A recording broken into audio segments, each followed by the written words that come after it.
여기 영국의 국회의원 딸인 여성이 있습니다. 그녀는 일본을 사랑한다고 외치고 다녔다고 하는데요. 우연히 만난 한국인 남성과의 언쟁을 시작하다가 충격적인 진실을 들어버렸다고 합니다. 그 진실을 들은 뒤로 그녀는 한국의 이야기를 듣기만 하면 이럴 수는 없다며 이 진실을 반드시 밝힐 것이라고 소리를 지르고 울부짖었다고 하는데요. 도대체 그녀는 한국인에게 무슨 이야기를 들은 것일까요? 그럼 사연 들려드리겠습니다. 안녕하세요. 저는 옥스포드 대학교 정치경제학과를 졸업한 소피아입니다. 지금은 서울 마포구에서 살고 있어요. 제가 이렇게 한국에서 살게 될 줄은 꿈에도 몰랐죠. 사실 전 한국을 싫어했습니다. 영국 상류층 가문의 딸로서 저는 늘 정해진 길만 걸어왔습니다. 보수당 국회의원인 아버지와 옥스포드 교수인 어머니 밑에서 완벽한 귀족 아가씨로 자라나야 했죠. 하지만 그날 그 우연한 만남이 제 인생을 완전히 바꿔놓았어요. 지금 제 친구들은 제가 한국 문화에 빠져든 것을 이해하지 못해요. 소피아, 너무 달라졌어.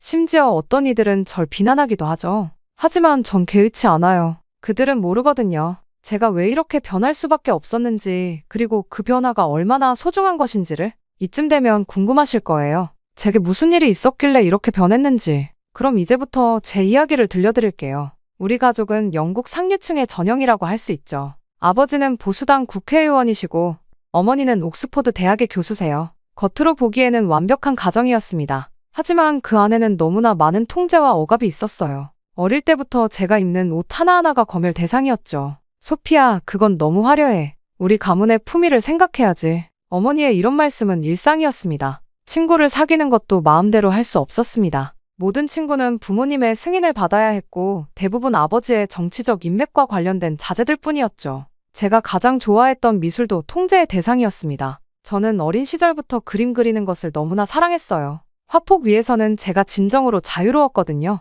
하지만 부모님 눈에는 그저 귀족 가문의 기본 교양 정도였나 봐요. 예술은 취미로 충분해. 내 미래는 옥스포드에 있단다. 고등학교 졸업할 무렵 저는 예술대학 진학을 꿈꿨어요. 런던 예술대학교 입학원서를 몰래 준비하기도 했죠. 하지만 그 사실을 알게 된 아버지는 크게 화를 내셨어요. 우리 가문은 3대째 옥스포드를 나왔다. 내가 이 전통을 깨뜨릴 순 없어. 결국 저는 부모님의 뜻대로 옥스포드 대학교 정치경제학과에 입학했습니다. 겉으로는 완벽해 보이는 영국 상류층 집안의 모범생 딸이었지만 제 마음속에는 자유를 향한 갈망이 점점 커져가고 있었어요. 지금 생각해보면 그때의 저는 마치 아름다운 새장 속의 새 같았네요. 황금빛 새장이었지만 결국은 새장일 뿐이었습니다. 하지만 이런 생활이 영원히 계속되진 않았어요. 제 인생의 전환점이 찾아왔거든요. 그건 바로 세계문화동아리와의 만남이었습니다. 대학교 1학년을 시작하고 얼마 되지 않았을 때였어요. 도서관에서 우연히 세계문화동아리 포스터를 보게 됐습니다.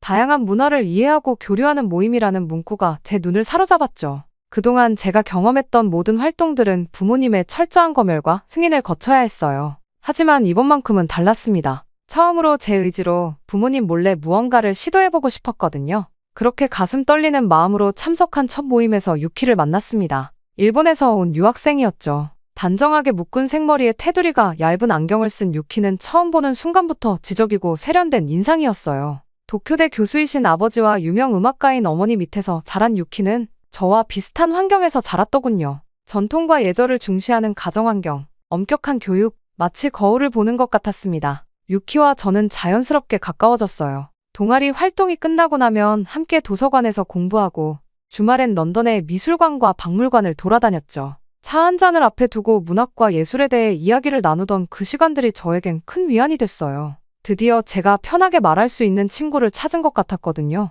하지만 시간이 지날수록 유키의 말과 행동에서 뭔가 이상한 점을 발견하기 시작했습니다. 처음에는 사소한 것들이었어요. 제가 동아리에서 한국 문화에 관심을 보이기 시작했을 때 유키는 미묘한 표정으로 말했죠. 소피아, 너무 한국 문화에 심취하는 건 좋지 않아. 일본 문화가 훨씬 세련되고 전통 있는 문화야. 너같이 좋은 집안 아가씨한테는 그게 더 어울려. 그때는 그저 친구의 진심 어린 조언이라 생각했어요. 하지만 점점 유키의 통제는 더 노골적으로 변해갔습니다. 제가 다른 동아리 친구들과 어울리는 것을 못마땅해 하더니 제가 입는 옷이나 화장 스타일까지 지적하기 시작했어요. 그런 스타일은 너랑 안 어울려. 이건 너무 과해. 그 친구들이랑 어울리면 너의 품위가 떨어져. 마치 어머니의 목소리를 다시 듣는 것 같았습니다. 차이가 있다면 어머니는 가문의 명예를 위해서였다면 유키는 나를 위하는 마음이라는 명목으로 저를 통제했다는 거죠.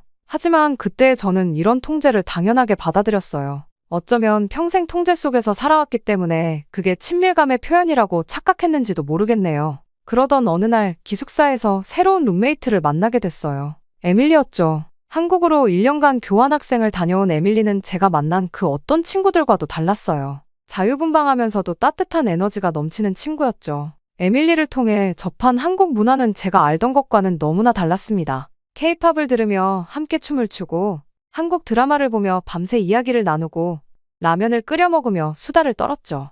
유키가 말한 것처럼 세련되지 않고 품이 없는 것들이었을지 모르지만 저는 그 시간들이 너무나 즐거웠어요. 처음으로 진정한 자유를 맛본 것 같았거든요. 그래서인지 한국이라는 나라가 점점 좋아졌습니다. 에밀리를 통해 한국 문화를 알아가면서 제 인생은 조금씩 다른 색으로 물들어갔어요. 처음에는 사소한 것들이었습니다. 에밀리가 들려주는 케이팝을 따라 부르고 한국 드라마를 보며 울고 웃었죠. 유키는 이런 제 변화를 못마땅해 했지만 더 이상 신경 쓰고 싶지 않았어요. 그러던 어느 날 에밀리가 저를 동아시아 학생회 모임에 데려갔습니다. 그곳에서 진우를 처음 만났어요. 서울대학교에서 교환학생으로 온 진우는 제가 만난 사람들과는 전혀 달랐습니다. 예의 바르고 공손했지만 자신의 생각을 당당하게 표현하는 모습이 인상적이었어요. 소피아는 왜 정치경제학을 전공하게 됐어요? 진우의 첫 질문이었죠. 다른 사람들은 항상 제 아버지 이야기부터 꺼냈는데 진우는 달랐어요. 처음으로 누군가가 저에 대해 궁금해했습니다.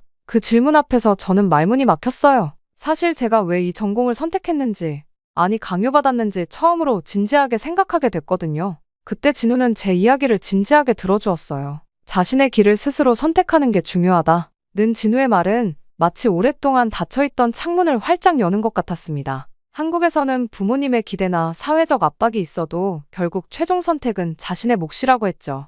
점점 더 많은 시간을 진우와 보내게 됐어요. 한국의 청년 문화, 사회운동, 예술에 대해 이야기를 나누면서 새로운 세상이 보이기 시작했습니다. 특히 한국의 젊은 예술가들이 전통과 현대를 조화롭게 풀어내는 방식에 매료됐어요. 너의 그림에는 독특한 시각이 있어. 제가 몰래 그려둔 스케치북을 우연히 본 진우가 했던 말입니다. 다른 사람들은 제 그림을 귀족 아가씨의 우아한 취미 정도로만 봤는데 진우는 달랐어요. 제 작품 하나하나에 대해 진지하게 이야기를 나눴고 제 예술적 재능을 진심으로 인정해 주었죠. 한국문화센터에서 열린 전통 공예 전시회에 진우와 함께 갔을 때였어요. 오랜 전통을 현대적으로 재해석한 작품들을 보면서 깊은 감동을 받았습니다. 전통이란 건 우리를 구속하는 게 아니라 새로운 창조의 밑거름이 되어야 해. 진우의 이 말은 제 가슴 깊이 박혔어요. 하지만 이런 변화가 순탄했던 것은 아니에요. 유키는 점점 더 노골적으로 불만을 표현했고 부모님의 감시도 여전했습니다. 특히 유키는 제가 한국 문화에 빠져드는 것을 극도로 경계했어요. 그들의 문화는 피상적이고 천박해. 너의 수준이 떨어지고 있어. 이제 와서 생각해보면 유키의 그런 반응 이면에는 뭔가 다른 이유가 있었던 것 같아요. 그러던 중 우연히 접하게 된 영화 파묘가 제 인생을 완전히 뒤바꿔놓게 됩니다. 위안부와 독도 이야기를 다룬 영화였어요. 그 영화를 보게 된 건 단순한 오락이 아니었죠. 그건 제 눈을 뜨게 한 계기였습니다. 영화를 보는 내내 가슴이 무거웠죠. 일제강점기의 잔혹한 역사가 스크린을 통해 전해질 때마다 제 무지했던 과거가 부끄러웠어요. 진우는 영화가 끝난 후 저와 독도 문제와 위안부 문제에 대해 오랫동안 이야기를 나눴어요. 집으로 돌아와 밤새 관련 자료들을 찾아보았죠. 영국의 식민지 지배를 미화하는 교육을 받으며 자랐던 저로서는 모든 것이 충격적이었습니다. 다음 날 유키를 만났을 때의 일은 지금도 선명히 기억나요. 평소와 달리 어둡고 날카로운 표정으로 저를 맞이했죠. 요즘 너무 한국 얘기만 하는 것 같아. 그리고 그 영화. 나는 내가 그런 걸 보는 게 마음에 들지 않아. 그렇게 유키의 태도는 점점 더 공격적으로 변해갔어요. 제가 한국 역사에 대해 언급할 때마다 그건 다 조작된 거야 라며 화를 냈고 심지어 제 SNS에 올린 한국 관련 게시물에 비난 댓글을 달기도 했죠. 한 번은 도서관에서 제가 보던 위안부 관련 자료를 횡락가채. 이런 거짓말로 가득한 책은 읽을 가치도 없어. 라며 던져버리기도 했어요. 특히 충격적이었던 건 유키가 다른 일본 유학생들을 동원해 저를 고립시키려 했다는 거예요. 소피아가 최근 반일 성향이 심해졌어? 라며 소문을 퍼뜨리고 동아리 활동에서도 저를 배제하려 했죠. 심지어 제 부모님께 이메일을 보내 소피아가 최근 급진적인 사상에 빠져들고 있다. 고 알리겠다고 협박까지 했어요. 다케시마는 일본 고유의 영토야. 한국이 불법 점거하고 있는 거지. 위안부도 다 자발적으로 간 거라고. 내가 보고 있는 그 자료들은 전부 한국의 프로파간다야. 유키의 목소리에는 이성적인 토론의 여지가 전혀 없었어요. 마치 주입된 것처럼 같은 말만 반복하더군요. 그제서야 깨달았어요. 유키의 친절과 배려는 전부 가면이었다는 걸. 제가 그동안 알고 지낸 유키는 진짜가 아니었어요. 자신의 역사관과 가치관을 주입하기 위해 저를 조종하려 했던 거죠. 도서관에서 더 많은 자료를 찾아보았어요. 강제징용의 실상, 문화재 약탈, 민족말살 정책. 그동안 제가 얼마나 편협한 시각으로 세상을 보고 있었는지 깨달았습니다. 유키가 그토록 일본 문화의 우수성을 강조하고 한국 문화를 폄하했던 이유도 이해가 되기 시작했어요. 진우는 제게 더 많은 역사적 사실을 알려주었습니다. 하지만 단순히 일본을 비난하거나 미워하라고 하지는 않았어요. 역사를 직시하고 인정하는 것, 그리고 같은 잘못을 반복하지 않는 것. 그게 우리가 해야 할 일이야. 이 말은 제 마음 깊이 새겨졌습니다. 저는 결심했어요. 더 이상 진실을 외면하지 않기로. 그리고 이런 제 변화는 곧 큰 시험대를 맞이하게 됩니다. 바로 동아시아 역사 수업에서 일어난 사건 때문이었죠. 동아시아 역사 수업, 그날의 기억은 지금도 생생해요. 일본인인 도야마 교수는 강의 시작부터 확신의 참목소리로 독도 영유권 문제를 일본의 입장에서만 설명했습니다. 삼국사기부터 이어진 한국의 역사적 기록들은 전혀 언급하지 않은 채로요. 강의실에는 무거운 침묵이 흘렀어요. 모두가 불편한 기색을 보였지만 누구도 먼저 나서지 않았죠. 저는 진우를 바라보았어요. 진우는 조용히 자료를 정리하더니 손을 들었습니다. 교수님, 독도가 한국 영토라는 역사적 증거들이 있습니다. 진우의 목소리는 떨리지 않았어요. 그는 차분하게 삼국사기부터 세종실록지리지, 동국문헌비고까지 역사적 문헌들을 하나하나 제시했죠. 심지어 17세기 일본 막부의 공식 문서까지 언급하며 독도가 일본 영토가 아니었다는 사실을 입증했어요. 순간 도야마 교수의 얼굴이 붉어졌습니다. 그건 한국의 주장일 뿐이야. 그때였어요. 제가 자리에서 일어났습니다. 교수님, 제가 찾은 자료들도 있습니다. 떨리는 손으로 준비해온 자료들을 펼쳤어요. 영국 공문서 보관소에서 발견한 자료들, 심지어 메이지 시대 일본 정부의 문서까지. 그때 교수는 제 발표를 중단시키려 했지만 이미 많은 학생들이 관심을 보이기 시작했어요. 수업이 끝난 후 여러 학생들이 자료를 공유해달라고 요청했죠. 유키는 분노로 가득 찬 눈으로 저를 노려보았지만 더 이상 두렵지 않았어요. 이 사건은 빠르게 퍼져나갔습니다. 학과 게시판에서 뜨거운 토론이 이어졌고 결국 역사학과 교수님들께서 개입하셨어요. 도야마 교수의 편향된 강의 내용이 문제가 되었고 결국 그는 공식 사과문을 발표해야 했습니다. 특히 인상 깊었던 건 일본인 학생들 중에서도 저와 진우의 의견에 동조하는 이들이 있었다는 거예요. 우리도 이런 역사적 사실들을 몰랐어요. 알려주셔서 감사합니다. 그들의 진심 어린 말에 가슴이 뭉클했죠. 이 사건 이후 학교는 동아시아 역사 강의에 대한 전면적인 검토를 시작했어요. 더 이상 한쪽의 시각으로만 역사를 바라보지 않게 된 거죠. 저는 이 변화의 한가운데서 작지만 의미 있는 역할을 했다는 사실이 자랑스러웠습니다. 진우가 저에게 말했죠. 넌 정말 용감했어. 하지만 저는 알아요. 진정한 용기는 진실을 외면하지 않는 것이라는 걸. 그리고 이제 저는 더 큰 결심을 하게 됩니다. 동아시아 역사 수업 사건 이후 저는 깊은 고민에 빠졌어요. 제가 진정으로 원하는 것이 무엇인지, 앞으로 어떤 삶을 살고 싶은지에 대해서요. 매일 밤 도서관에서 한국의 현대사와 문화를 공부했죠. 특히 한국의 광고와 미디어가 눈에 들어왔어요. 너 혹시 이 광고 캠페인 봤어? 어느 날 진우가 보여준 한국 기업의 글로벌 캠페인이었어요. 위안부 할머니들을 기억하고 전쟁의 아픔을 치유하자는 메시지였죠. 한국 기업들은 이렇게 사회적 가치도 생각해. 단순한 이윤 추구가 아니라. 그 말은 제게 큰 울림이 되었어요. 영국의 대기업들이 식민지 시대의 잘못을 언급하는 걸 본 적이 없었거든요. 오히려 은폐하려 하죠. 더 찾아보니 한국의 여러 기업들이 역사 문제에 관심을 가지고 이를 알리는 작업을 하고 있더군요. 또 진우의 소개로 한국 광고회사에서 인턴으로 일하는 친구도 알게 됐어요. 우리는 단순히 제품만 파는 게 아니야. 문화를 알리고 가치를 전달하는 거지. 그 친구의 말에 깊이 공감했죠. 에밀리도 힘이 되어주었어요.